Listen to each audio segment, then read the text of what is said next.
Capacita e usa o teu servo. Ó Deus, aumenta o teu reino. Pedimos em nome de Jesus, para a glória do Senhor Jesus.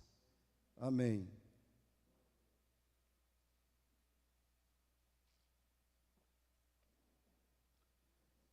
Irmãos, o marido agia como se a missão dele fosse apenas pagar a maioria das contas da casa e de vez em quando fazer sexo com a esposa.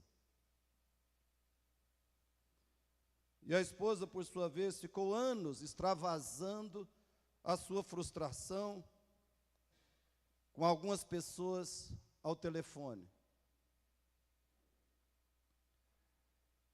Foi essencialmente a omissão que matou aquele casamento. Veja o que muitas vezes acontece. O que muitas vezes um casal faz. Não conversa, não há comunicação significativa entre eles. Por causa de um ou dos dois. Não há comunicação decisiva, saudável. Não há comunicação solucionadora. Não tem diálogo. Eles não têm tempo de qualidade um para o outro. Nunca tem tempo de qualidade. Eles não passam 1 hora, 2, 3 juntos, conversando ou se divertindo, enfim, investindo de alguma maneira um no outro. Não há tempo de qualidade entre eles, de dedicação exclusiva, específica, direta, um ao outro. Não tem tempo um para o outro. Ele jamais lidera o culto doméstico, nunca ora com ela, nunca ensina a Bíblia para ela, para os filhos. E às vezes ele fala de modo grosseiro, mal educado com ela com ele. Isso é frequente, ou de vez em quando, a rispidez, a aspereza, a grosseria, a ofensa. E às vezes, pasmem, até palavras depreciativas, desqualificativas uma do outro, acontece. É besta, é burra, é não sei o quê.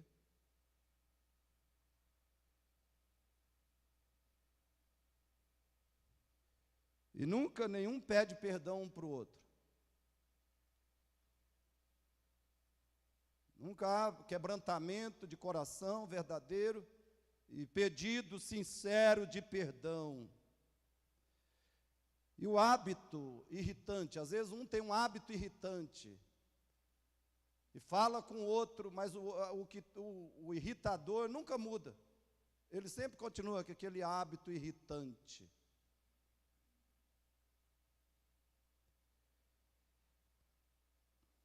Ela é uma mulher uma eterna insatisfeita e murmuradora. Ela sempre tem uma coisa para reclamar. Ela é a figura da insatisfação, da murmuração, eu não estou contente. Parece que pode escrever na testa dela, eu não estou contente. Não estou contente. Eles gastam muito tempo na televisão e na internet. O tempo fora do trabalho, ou fora aqui do culto, vocês não estão aqui no culto, se não estão no trabalho, é internet, ou é televisão. E por isso seus corações e mentes estão contaminados, saturados de pensamentos, de sentimentos incrédulos, negativos, destrutivos, mundanos. Os corações deles estão feios, sujos.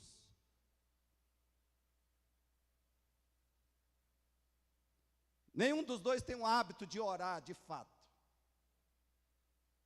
Nenhum dos dois tem relacionamento significativo com Deus por meio da oração e do estudo da palavra de Deus, o estudo diário da Bíblia, o estudo pessoal e diário. Nenhum tem esse hábito. Eles têm um ciúme, um deles tem um ciúme irracional do outro. Uma desconfiança sem razão, sem motivo, um ciúme irracional. E isso nunca é resolvido, sempre está ali como uma ferida no relacionamento.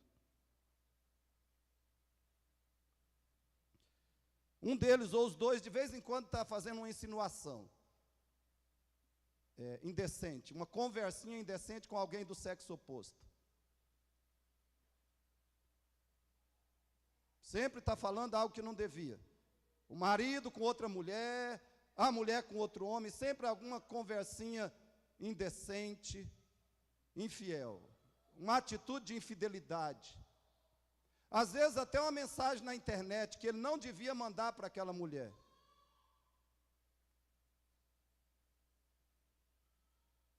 Sabe quando é que eu mando flor? Eu digito aquela florzinha para uma mulher?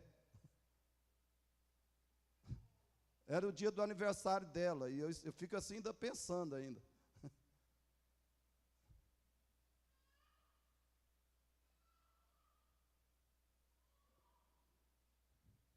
Pensando se ela não vai entender mal, né?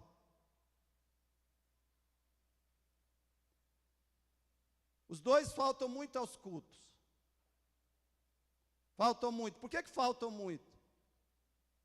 Porque Satanás sempre coloca uma barreira, porque sabe que essa é uma fraqueza deles. Qualquer probleminha, qualquer barreira que Satanás colocar, eles vão cair. Eles vão faltar nos cultos. Eles têm um orçamento separado. Ela tem o dinheiro dele, gasta como ela quer, e ele tem o dinheiro que sustenta a casa. Ou assim, né? Um paga uma metade das contas, outro paga outra metade. E tem casal desse tipo que não adianta você orientar eles. Você dizer que isso é pecado, que isso está errado, que eles têm de mudar. Não muda. Não muda.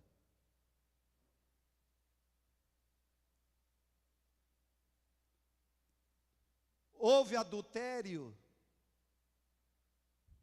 Não houve, mas o casamento acaba. Não houve uma grande tragédia, mas o casamento acaba.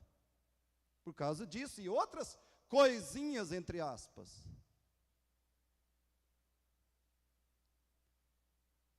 Um meteu a mão na cara do outro, quebrou o nariz, ou os dentes, não.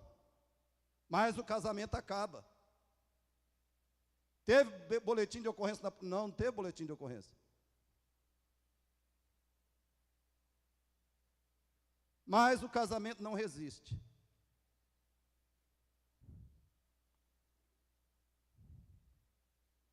E vai por aí afora.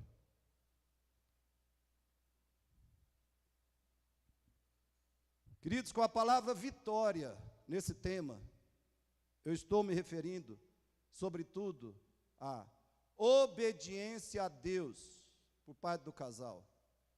Obediência nas coisinhas. O casal precisa largar a desobediência a Deus nas coisinhas. Com vitória, eu estou falando sobre obediência a Deus, santificação, glorificação de Deus, discipulado dos filhos. Isso é a vitória de um casal. Quando o casal está vivendo em obediência a Deus, nas grandes e nas pequenas coisas, ele está sendo vitorioso, ele está andando em vitória. Quando o casal está vivendo em santificação, cada um está crescendo na graça e no conhecimento do Senhor, está crescendo no fruto do Espírito. O casal glorifica a Deus, a vida deles em todas as questões, em todas as áreas, a vida deles glorifica a Deus, claro que não perfeitamente, mas Deus é glorificado nas ações, nas atitudes, nas palavras, nas decisões, nos relacionamentos, no compromisso com a igreja. Deus é glorificado. Esse é um casal vitorioso. Com vitória eu estou falando do discipulado bíblico dos filhos. O casal ensina a lei e o evangelho para os filhos, todo dia. Discipula os filhos.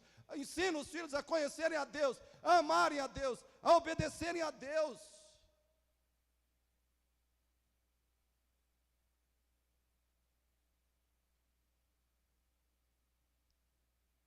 Com vitória eu estou falando de uma estabilidade espiritual no casamento. Esse casal é sólido espiritualmente. Eles têm um relacionamento sólido por causa da base espiritual.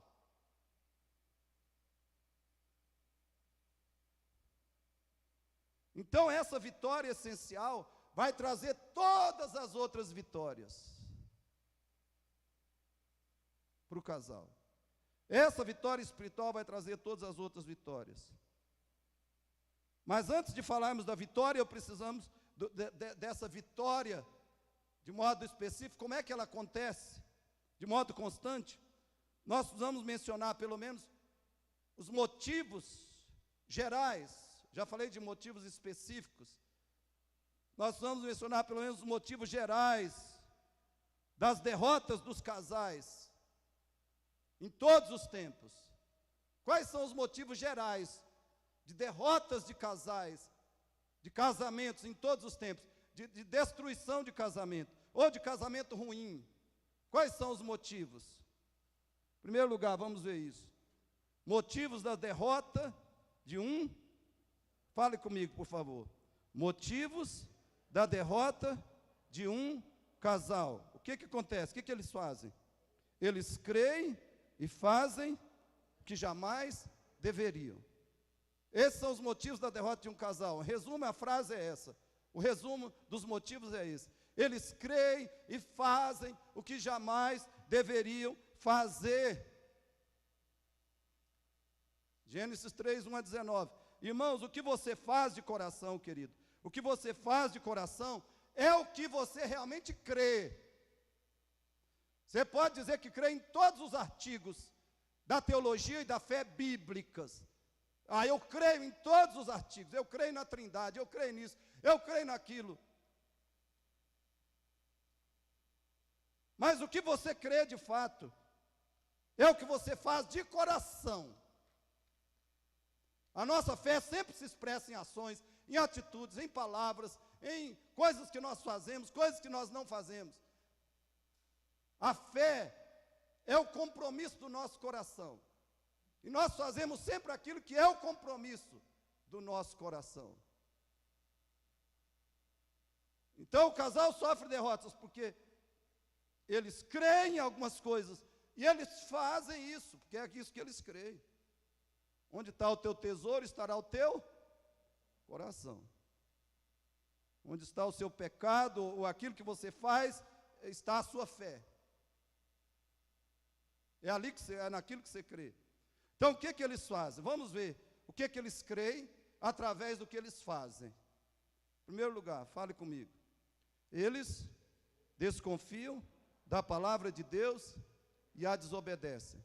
Desconfiam da palavra de Deus e a desobedecem. Gênesis 3,6 diz assim, ó: vendo a mulher que a árvore era boa para se comer, agradável aos olhos, e a árvore desejável para dar entendimento, tomou-lhe do fruto e comeu, e deu também ao marido, e ele comeu. Ou seja, eles não creram no que Deus falou. Eles creram no que a árvore, no que o fruto prometiam. E eles creram no que o diabo prometeu para eles. Não creram no que Deus falou. Você vai perguntar para Adão e Eva, se você perguntasse, você crê no que Deus falou, que se você comer da árvore você vai morrer? Eles iam falar, não, nós cremos.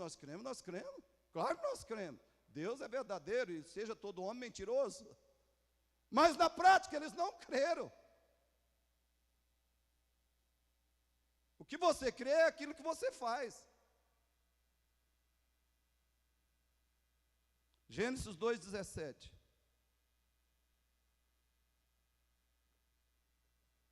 O que Deus falou?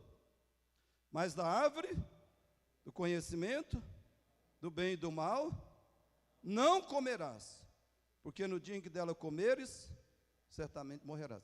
Essa é a verdade, né? Essa é a verdade.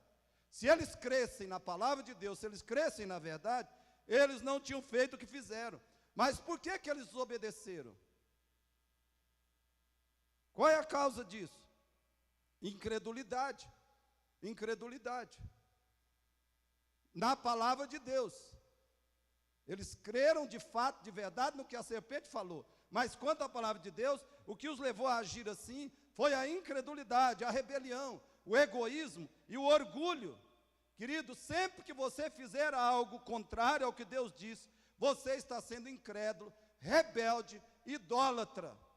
Guarde isso, sempre que você fizer algo contrário ao que Deus falou, você está sendo incrédulo e rebelde, idólatra, orgulhoso, autossuficiente, arrogante.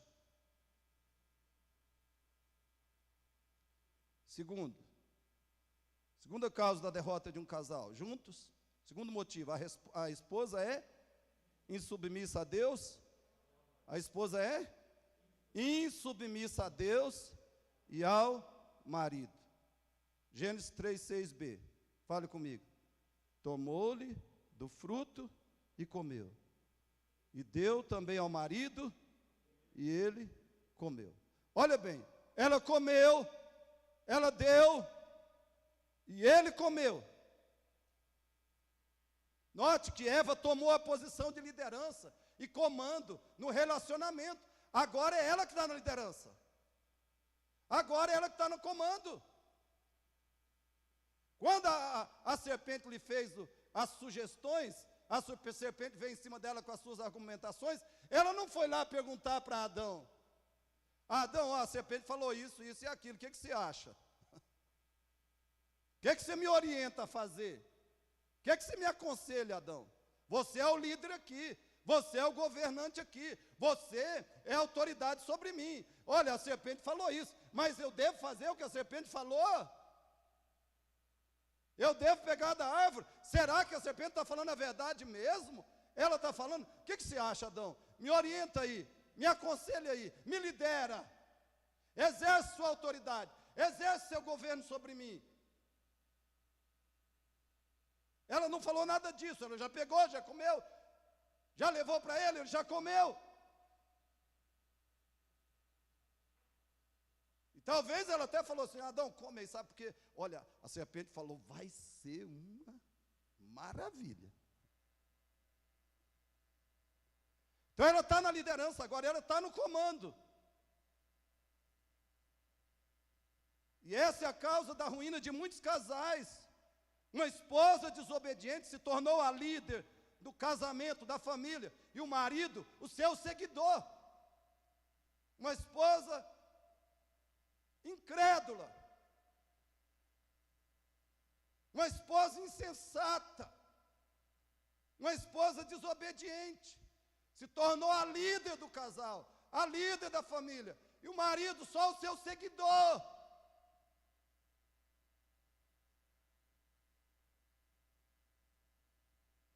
Terceira causa, terceiro motivo, juntos.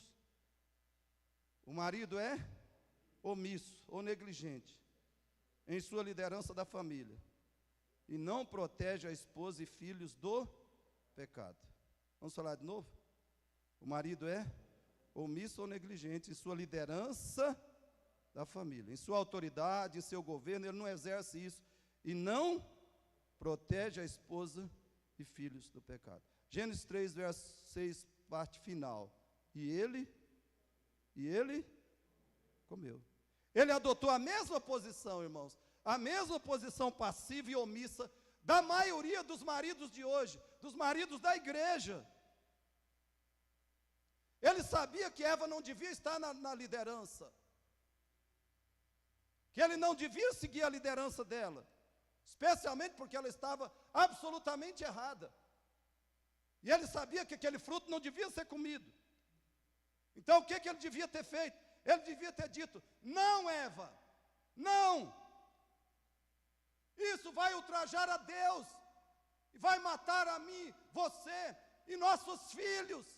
Eu vou jogar esse fruto fora, e você nunca mais vai nem sequer chegar perto daquela árvore. É isso que um verdadeiro homem faria. E que um verdadeiro homem tem de fazer.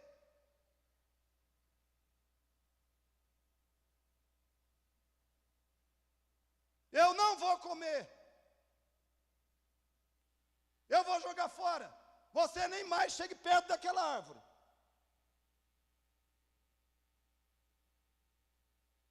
Nós não vamos ultrajar a Deus. Nós não vamos destruir os direitos de Deus sobre nós. Não vou comer, porque isso vai matar. Vai matar a mim, vai matar você, vai matar nossos filhos. Você está proibido de chegar perto daquela árvore.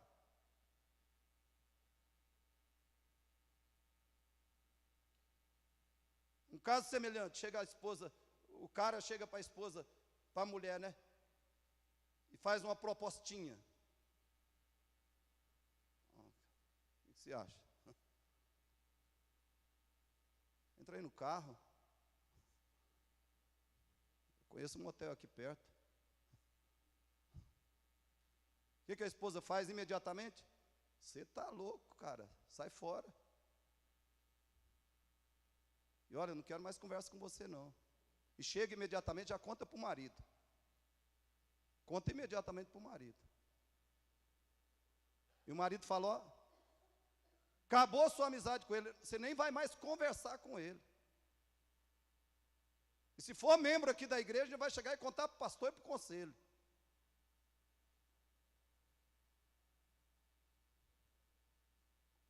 O marido vai falar, está cortado pela raiz. Ele é safado, ele é sem vergonha. Acabou a sua amizade, você nem vai conversar mais com ele.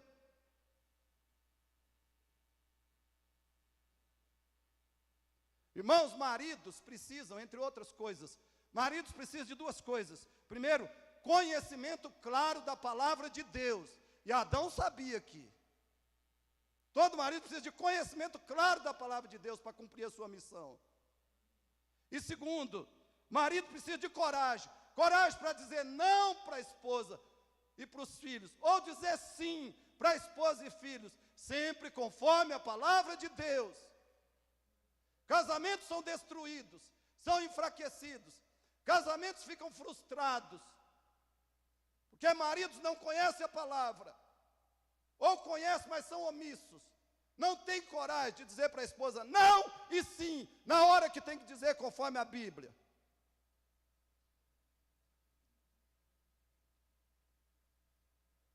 Terceira causa, do motivo da derrota do casal. Vamos falar juntos?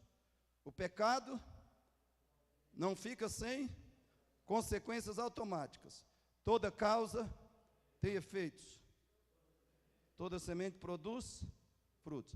Primeira derrota, o casal peca, comete pecados diversos, coisinhas e coisonas. Segunda derrota, a derrota se amplia, vem as consequências do pecado. Eles começam a sofrer as consequências naturais, automáticas do pecado. O marido que passa 2, 3 horas na televisão ou na internet todo dia, claro que vai começar a vir as consequências. Não é castigo de Deus. São consequências. Ele vai para o trabalho. Aí chega do trabalho, ele senta no sofá, ou deita no sofá, e pega o celular, e fica... E passa 1 hora, e passa 2, e passa 3.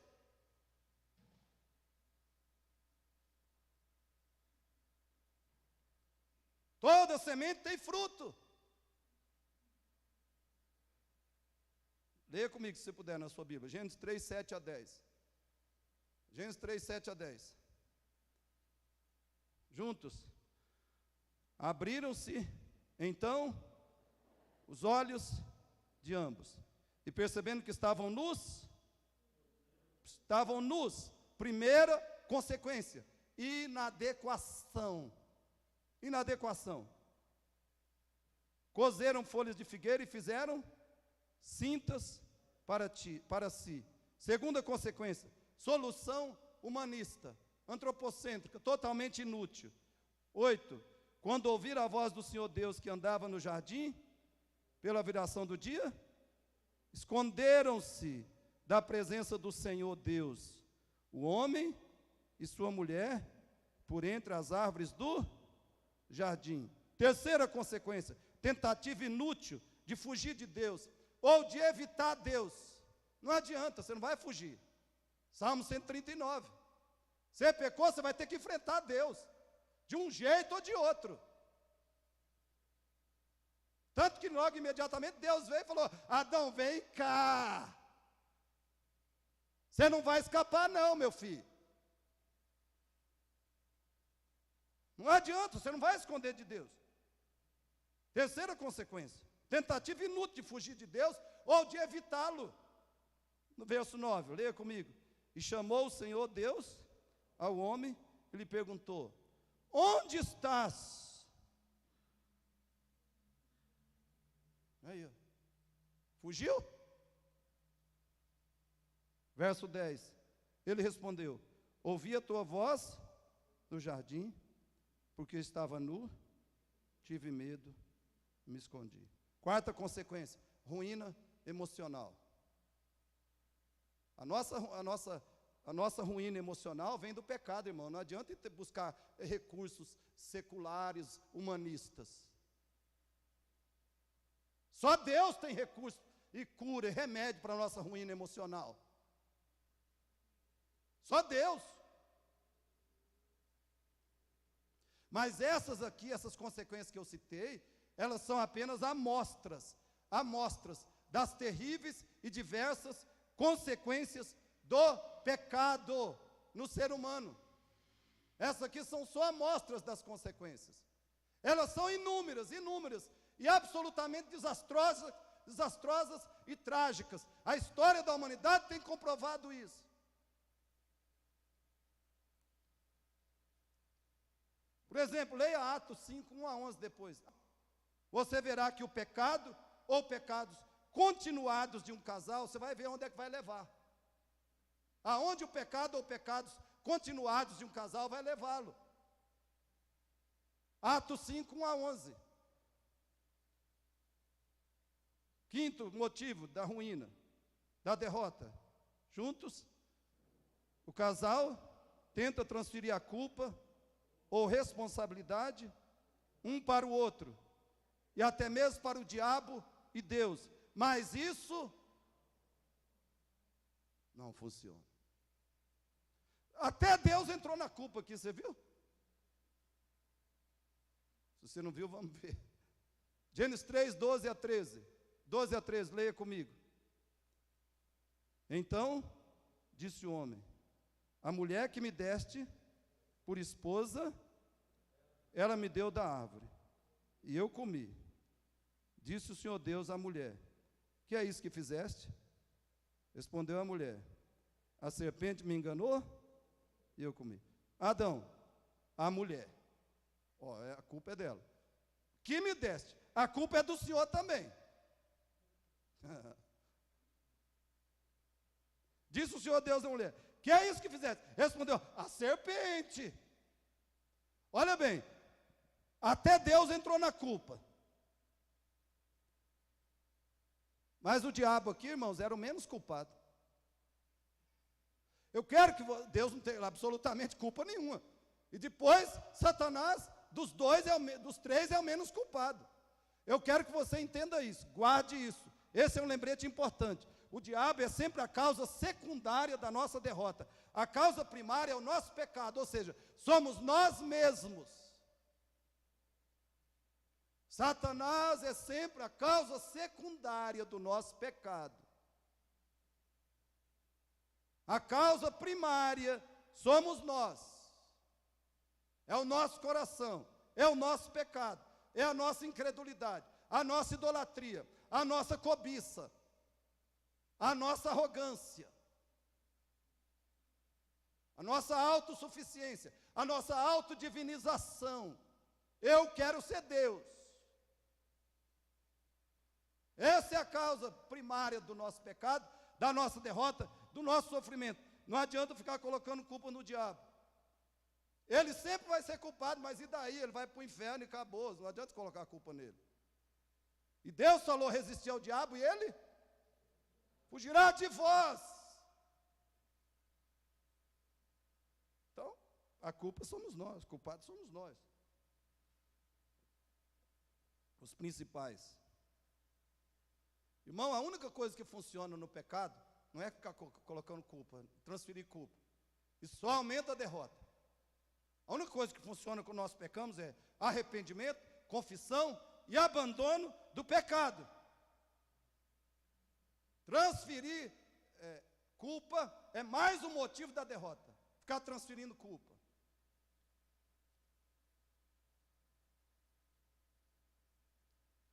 Sexto motivo da derrota. Juntos, Deus considera o casal igualmente culpado ou responsável pelo seu pecado, derrota e sofrimento. Isso está nos versos 14 a 19.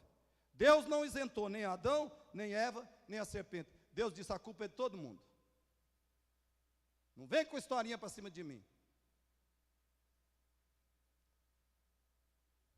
Deus disse: vocês são igualmente culpados.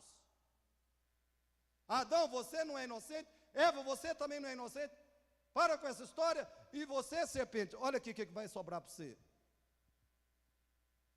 Então, grave isso. Deus considera o casal, o marido e a esposa, igualmente culpado ou responsável pelo seu pecado, derrota e sofrimento. A pior coisa que se faz quando o casamento tem problema é o marido ficar na defensiva, ou a esposa ficar na defensiva.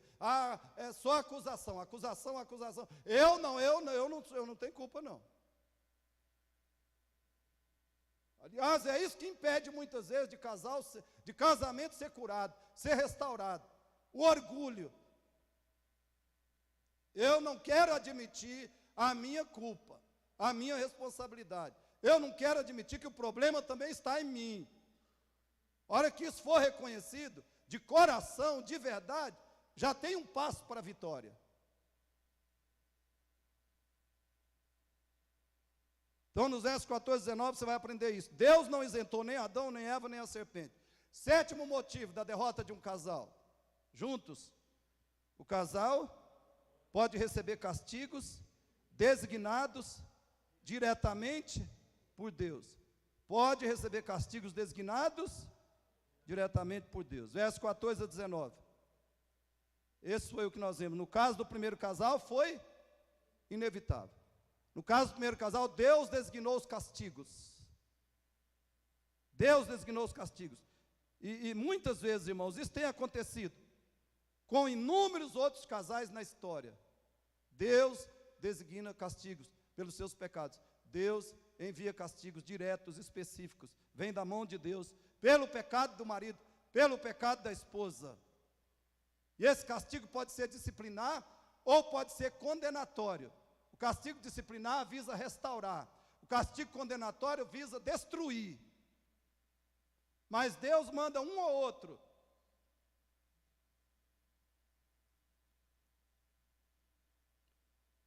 Isso é uma ampliação da derrota do casal. Esses castigos que vêm de Deus. Primeiro, eles pecam. Primeiro, derrota.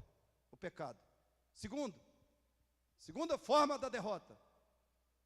Eles sofrem as consequências naturais, automáticas do pecado. E aí vem a ampliação da derrota. Os castigos que Deus envia sobre eles, por causa dos seus pecados. É tragédia, é desastre sem tamanho.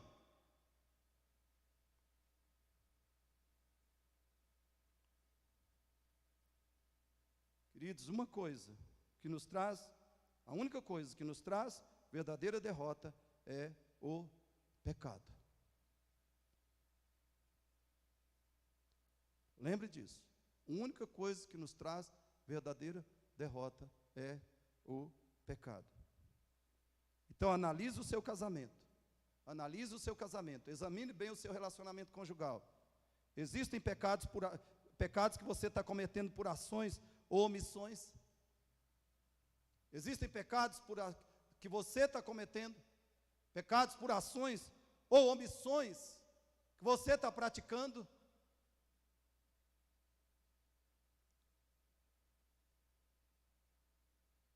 Procure a sua esposa. Procure a sua esposa. confesse seus pecados. Procure a Deus e confesse. Reconheça. Peça perdão para sua esposa, peça perdão para Deus. E fale, a partir de hoje eu vou agir diferente. E a esposa deve fazer o mesmo. Pecados de ações, pecados de comissões. Pergunte a si mesmo, eu estou praticando algum pecado no meu casamento? Contra Deus e contra a minha esposa, ou contra o meu marido? Eu estou vivendo em algum pecado? Eu estou praticando algum pecado? Se você reconhecer, se você se arrepender, se você confessar, e se você decidir mudar, Deus vai te capacitar. Deus vai te dar graça, vai te capacitar. E o seu casamento vai só se fortalecer. Ele vai sair dessa descida e vai começar a andar para cima. Então, motivos da derrota de um casal: eles creem e eles fazem o que jamais deveriam. Gênesis 3, 1 a 19. Segundo lugar, motivos da vitória constante de um casal. Vamos falar juntos? Motivos da vitória constante de um casal. Eles creem e fazem o que devem. Eles creem o que devem. Abre lá, por favor, Efésios 6, 10 a 18. Que envolve também o relacionamento, o combate com o Satanás.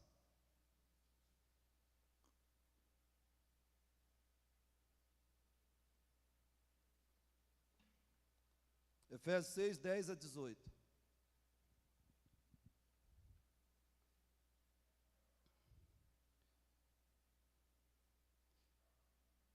Irmãos, com base nesse texto, aqui estão, escutem bem, aqui estão três coisas centrais, que todo casal deve crer e fazer diariamente. E claro, todo cristão também. Então guarde na sua mente, guarde no seu coração, três coisas centrais que todo casal e todo cristão deve crer e fazer diariamente para que ande em vitória. Ande em vitória sobre o pecado, ande em vitória sobre o diabo, ande em vitória sobre o mundo. Três coisas que o marido, que a esposa, todo cristão deve crer e fazer diariamente. Fale comigo. Juntos. Reconhecer em todo o tempo que estão numa gigantesca guerra espiritual. Essa é a primeira coisa que o casal precisa fazer. Reconhecer em todo o tempo que estão numa gigantesca guerra espiritual. Leia comigo o verso 12. Juntos. Porque a nossa luta não é contra o sangue e a carne, e sim contra os principados e potestades, contra os dominadores deste mundo tenebroso, contra as forças espirituais do mal nas regiões celestes. Querido, você precisa reconhecer que você está em guerra contra o diabo e todos os seus demônios. E essa guerra é diária, é minuto após minuto. Paulo não diz assim, olha, na segunda-feira você vai ter guerra, aí vai dar uma trégua, na sexta volta. Aí no domingo agora a guerra vem de novo. Nós, irmãos, como filhos de Deus, como servos de Cristo, nós estamos em todo tempo, em minuto após minuto, numa guerra contra Satanás e seus demônios. Principados e potestades são demônios. Dominadores desse mundo tenebroso são demônios. Forças espirituais do mal são demônios. É o que eu já falei aqui, o império das trevas.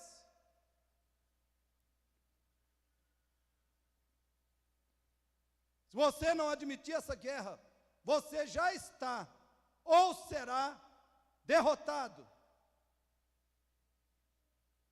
Meus irmãos, por que há tanto casal frustrado? Por que há tanto adultério? Porque há tanto divórcio no mundo? Eis aqui uma explicação.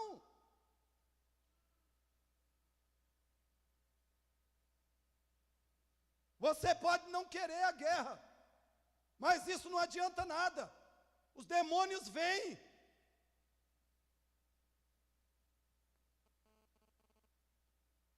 Lembre-se disso, ele foi a Eva, ele falou com Eva. Ele enganou e destruiu Eva.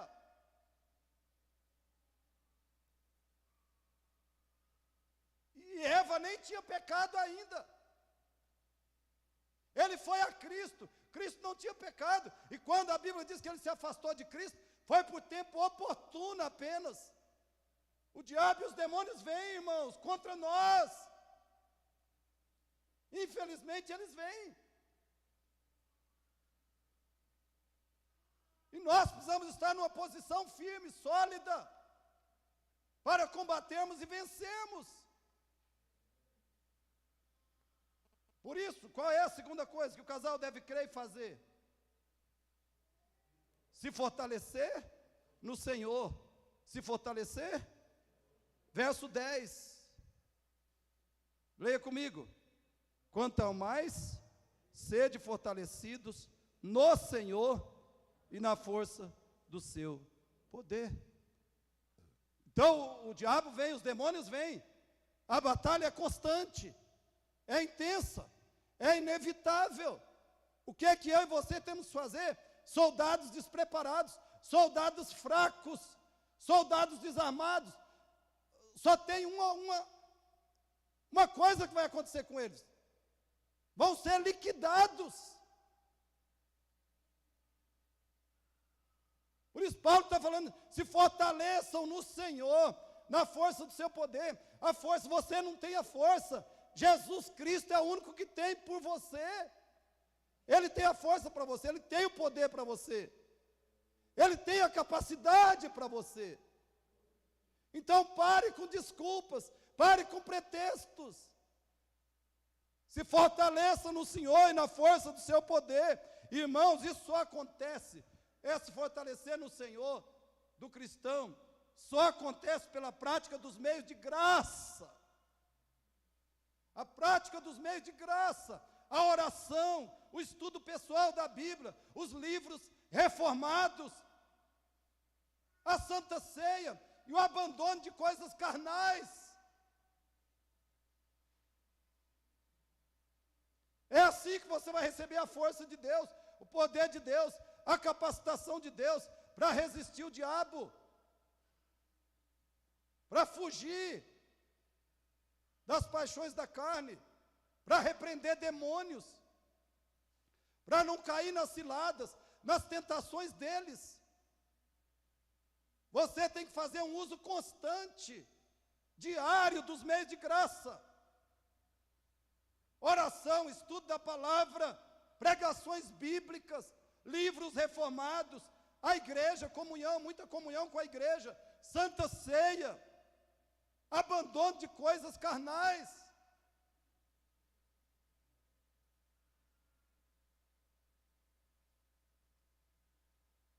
E terceiro, o que mais? Como é que você se fortalece no Senhor?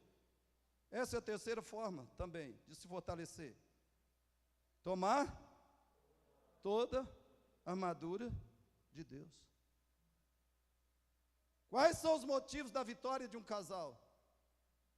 Tomar toda a armadura de Deus. Efésios 6, 11 e 13a, leia comigo. Revesti-vos de toda a armadura de Deus, para poderes ficar firmes contra as ciladas do diabo. Para poderes ficar firmes contra as ciladas do diabo. Revesti-vos de toda a armadura de Deus. Todo dia, irmãos, frequentemente nós temos que enfrentar ciladas do diabo. Frequentemente nós temos que enfrentar dardos inflamados do maligno. Contra o nosso casamento também.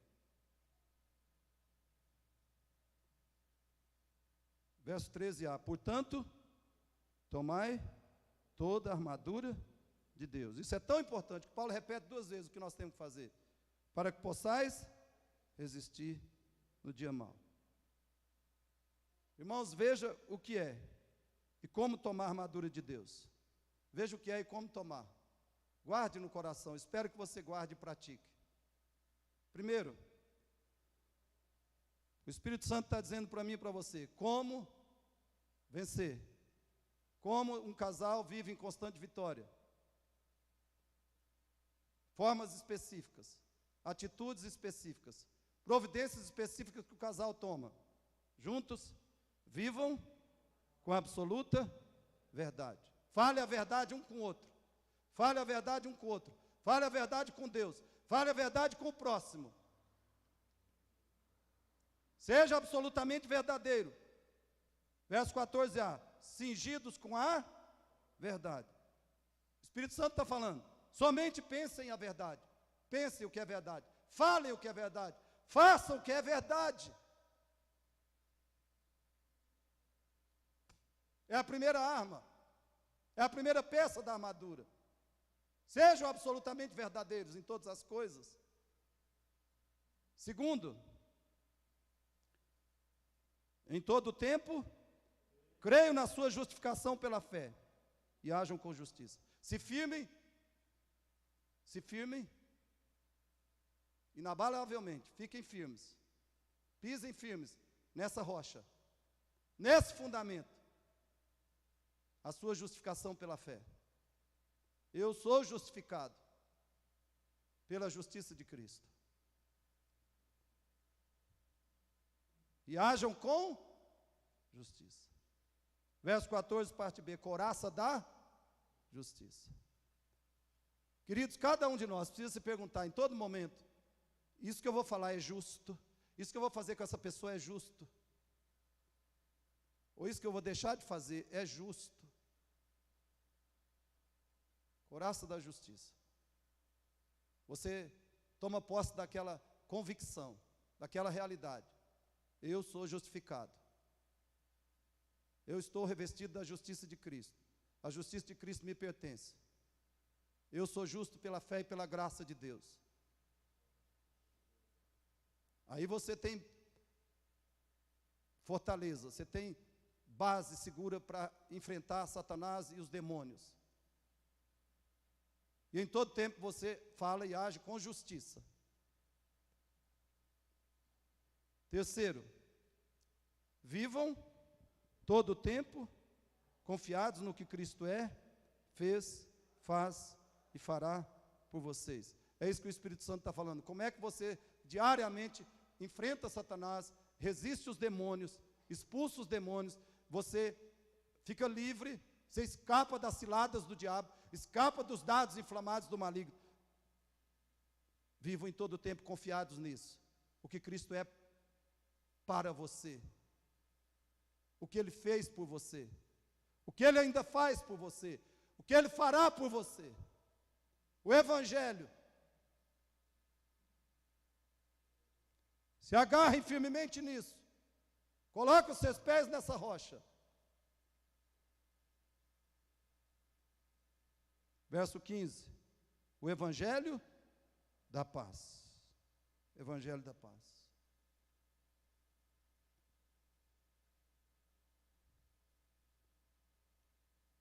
Eu não venço, irmãos. Eu não venço nada. Eu não venço nada. Eu não consigo nada. Eu não posso nada. Senão, com base no Evangelho. É o que Cristo é para mim. É o que Ele é para mim, que garante tudo. É o que Ele fez por mim. É o que Ele está fazendo e é o que Ele fará por mim, que garante tudo. Se firme nisso, se agarre nisso o tempo todo. Confie nisso, seja inspirado pelo Evangelho. E aí você tem forças, você tem disposição, você tem estímulo para lutar. O Evangelho. Quarto, como tomar a armadura de Deus? Resistam aos ataques malignos. Isto é, resistam com palavras, ideias, ações cheias de fé, confiança no Senhor. Em toda circunstância, fale com fé, com confiança na palavra de Deus. Fale com fé, fale pela fé. Pense com a fé, com a confiança em Deus. Que os seus pensamentos, substitua pensamentos negativos, incrédulos, mundanos, substitua esses pensamentos por pensamentos cheios de fé, de confiança em Deus. Pare de falar palavras negativas, incrédulas, palavras contrárias à verdade e à vontade de Deus. Fale palavras de fé.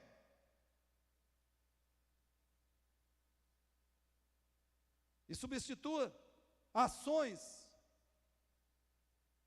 de incredulidade por ações de fé. Haja movido pela fé, pela confiança no Senhor. É isso que é o escudo da fé. Tomai o escudo da fé. A sua fé glorifica a Deus. Isso que eu estou falando, glorifica a Deus. E desarma Satanás. Enfraquece-o. Quando ele vê as nossas ações, palavras, pensamentos de fé. Ele fica desarmado. Ele tem que fugir. E ele não consegue vitória sobre nós. Quinto, o que mais? Combatam sempre inspirados na certeza da salvação de vocês. O capacete da salvação. Eu tenho certeza que eu já fui transportado do reino das trevas, do império das trevas, para o reino do Filho do seu amor. Eu sou filho de Deus. Eu sou discípulo de Cristo. Eu sou lavado pelo sangue do Senhor Jesus Cristo. Eu sou propriedade exclusiva de Deus. É só assim que você consegue resistir o diabo e os demônios e vencê-los. Certeza absoluta da sua salvação. Você pode dizer: Satanás, retira-te de mim. Eu não pertenço mais a você, eu pertenço a Jesus Cristo. E eu não vou fazer o que você está sugerindo, o que você está querendo. Você nem tem poder sobre mim. Porque o meu poder, o que está em mim, diz a Bíblia, é maior do que você e maior do que tudo que está no mundo, que é o Espírito Santo.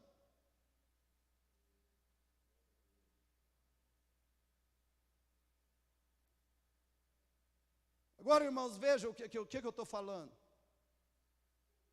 Pense nisso, por favor. Um cristão não pode viver com dúvida de que ele foi salvo.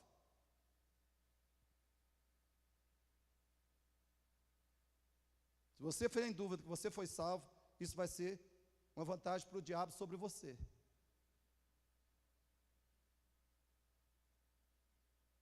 Você não pode ter dúvida da sua justificação pela fé. Que a justiça de Cristo é sua.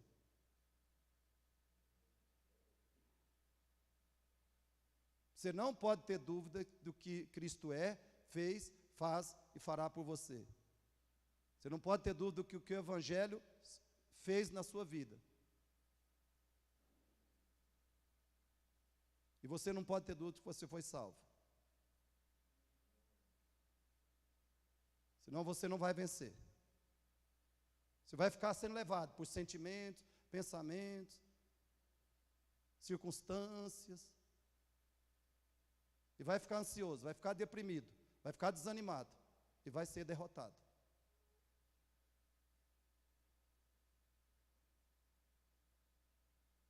É a armadura de Deus. Certeza da justificação pela fé. Certeza do que Cristo é, fez, faz e fará por você. O Evangelho. Eu estou nessa rocha, que é o Evangelho. Eu estou na rocha. Eu estou seguro. Deus é por mim. Deus é por mim. Ele não está contra mim porque eu sou filho dele.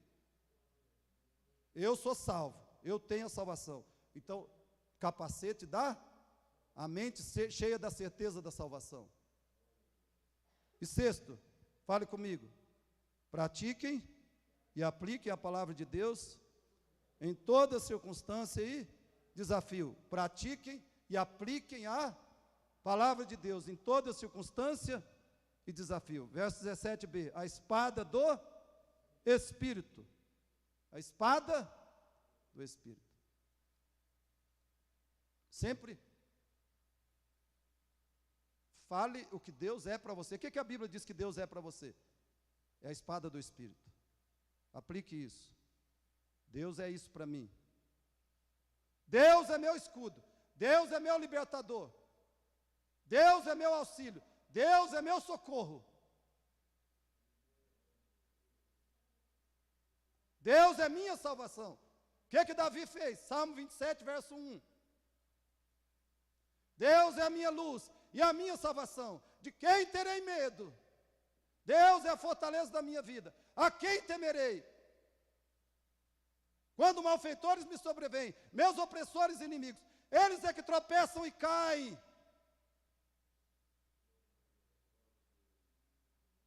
Quando os meus inimigos sobrevêm, eu fico firme, porque o Senhor é a minha luz, a minha fortaleza, a minha salvação. Aplique a palavra de Deus, pratique a palavra de Deus. É a espada do Espírito. Levante as promessas da Bíblia. São inúmeras promessas. Fale para você mesmo essas promessas.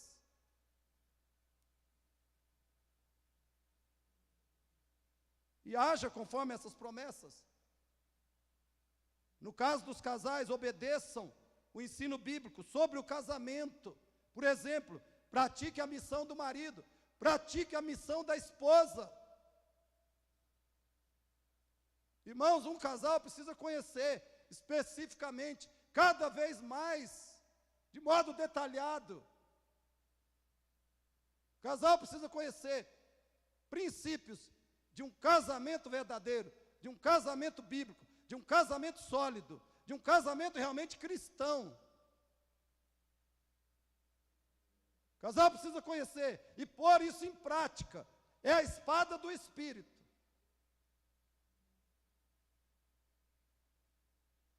E por último, como vencer? O casal anda em constante vitória. Para tudo isso, recebam continuamente a capacitação divina pela oração intensa e perseverante. Como é que você usa essa armadura? Você precisa receber constantemente, continuamente, a capacitação divina pela oração intensa e perseverante. Verso 18, com toda oração e súplica, orando em todo o tempo. Irmãos, vocês estão percebendo que eu estou falando de ser cristão, eu não estou falando de religião.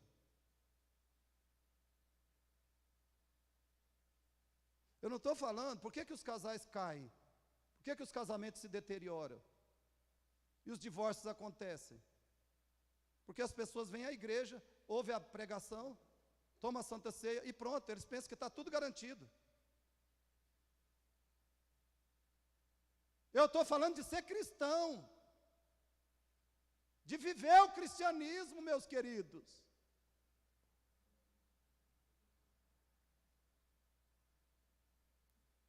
Tudo isso que eu falei, tomar a armadura de Deus, e ainda só vai funcionar se você receber continuamente, diariamente, a capacitação divina pela oração intensa e perseverante.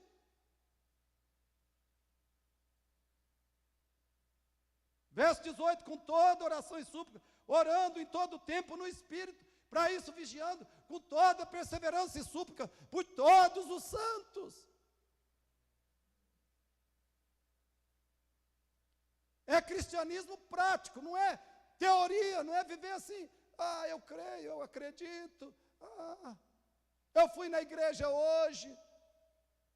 Não vai trazer vitória para ninguém. Cristianismo é uma vida. É uma vida. Domingo, segunda, terça, quarta, quinta, sexta, sábado, domingo e assim por diante. Cristianismo é uma vida. Não é uma confissão, não é uma religião.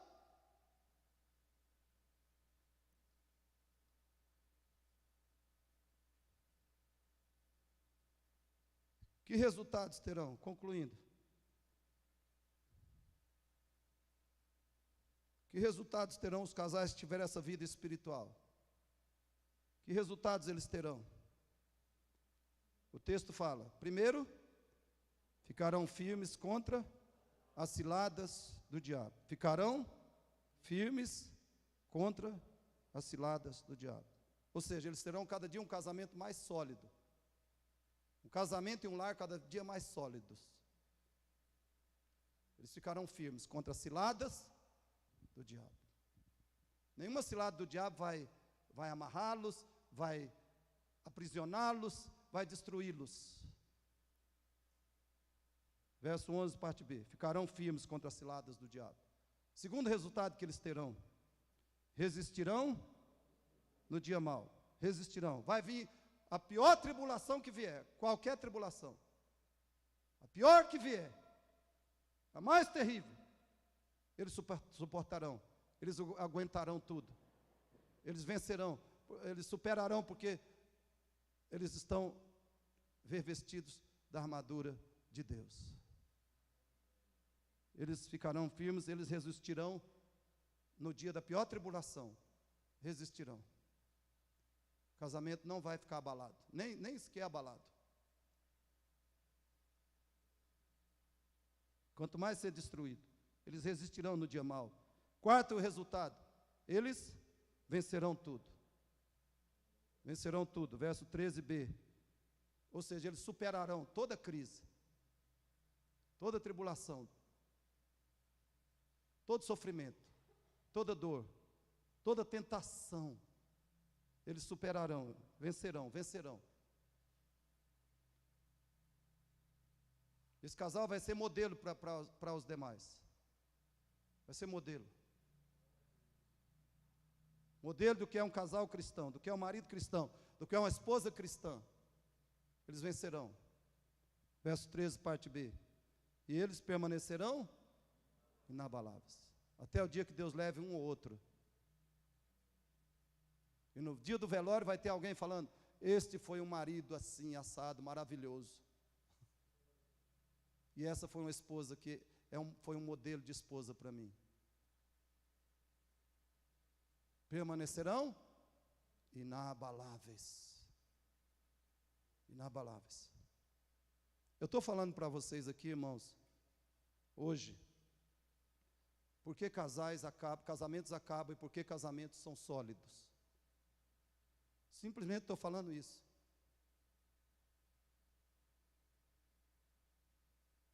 E para com romantismo e psicologia. Essa é a realidade. Se você quiser ficar ouvindo coisas, autoajuda, não sei o quê, fica ouvindo. Não vai funcionar. Mas pode se enganar.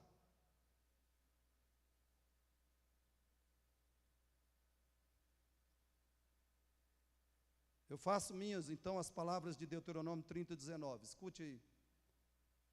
Deuteronômio 30, 19.